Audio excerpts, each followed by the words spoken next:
আছে বিশাল সব তেলের খনি, আছে রিজার্ভ ভর্তি টাকা, এমনকি মাথাপিছু আয়ও বাংলাদেশ থেকে 10 গুণ বেশি। এরপরও কেন ওমানে নেই আকাশচুম্বী বিলাসবহুল ভবন? সারাদিন ওমান ঘুরেও কেন দেখা মেলে না বিশাল আকৃতির কোনো ইমারত? ওমানকে ঘিরে প্রায় শোনা যায় এমন সব প্রশ্ন।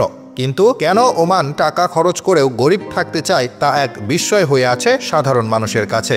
মধ্যপ্রাচ্যের সবচেয়ে ধনী দেশের তালিকায় সৌদি আরবের পরেই রয়েছে ওমানের অবস্থান।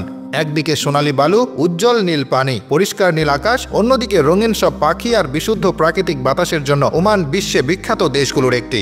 ওমান হচ্ছে পৃথিবীর একটি অবিস্মরণীয় জায়গা, যেখানে রয়েছে অনেক ধরনের সমুদ্র সৈকত। আপনি চাইলে সেখানে অত্যন্ত চমৎকারভাবে ছুটি উপভোগ করতে পারবেন। তবে এত সব সুন্দরের মাঝে একটি জিনিস প্রায় সবার মনেই প্রশ্ন সৃষ্টি করে, এত উন্নত দেশ হয়েও কেন ওমানে কোনো আকাশচুম্বী অট্টালিকা নেই?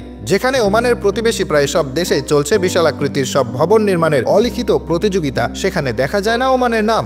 প্রথমবার ওমান ভ্রমণে গিয়ে মনে হবে এই দেশটি এখনও বাস করছে প্রাচীন যুগে। অবশ্যই পেছনে রয়েছে একাধিক অর্থনৈতিক ও ঐতিহাসিক কারণ। ওমান চাইলে আধুনিক প্রযুক্তিকে কাজে লাগিয়ে রাতারাতি দুবাইয়ের মতো আকাশচুম্বী বিলাসবহুল দালান বানাতে পারে। তবে নিজেদের গরিব দেখানোর কারণ হচ্ছে নিজেদের ইতিহাস ঐতিহ্যকে ধরে রেখে পর্যটকদের আকৃষ্ট করা। এছাড়াও ওমানে উঁচু ভবন নির্মাণের ক্ষেত্রে কঠোর বিধিনিষেধ রয়েছে। এই বিধানগুলো দেশটির স্থাপত্য ঐতিহ্য সংরক্ষণ, পরিবেশ রক্ষা বা শহরাঞ্চলে একটি নির্দিষ্ট নান্দনিকতা বজায় রাখতে জারি করা হয়েছে। খাবার থেকে শুরু করে প্রতিটি বাড়ি, হোটেল, রেস্টুরেন্ট সবখানে রয়েছে তাদের সংস্কৃতির ছোঁয়া।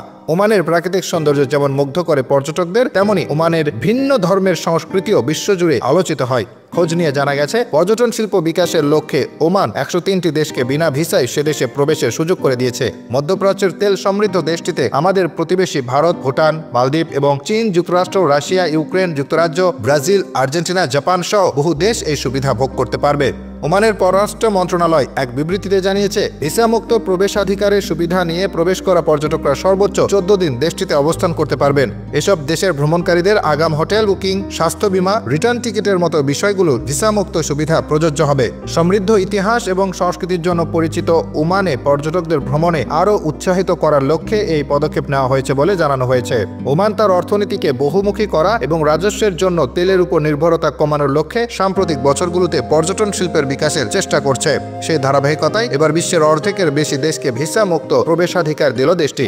এখানে শেষ নয়। আরাবিয়ান বিজনেসের এক প্রতিবেদনে বলা হয়, উপসাগরীয় দেশটিতে আরও বেশি পর্যটক আকর্ষণ করতে পর্যটন খাতে 40টিরও বেশি নতুন প্রকল্প রয়েছে। এর মাধ্যমে 2025 সালের মধ্যে দেশটিতে অ্যাডভেঞ্চার ট্যুরিজম উল্লেখযোগ্য হারে বাড়ানোর উদ্যোগ নিয়েছে উপসাগরীয় দেশটির সরকার। কিভাবে টাকা খরচ করে গরিব থাকতে চায় ওমান, তার আরও একটি উদাহরণ হলো 2040 সালের মধ্যে দেশটির বিনিয়োগ দাঁড়াবে 31 বিলিয়ন।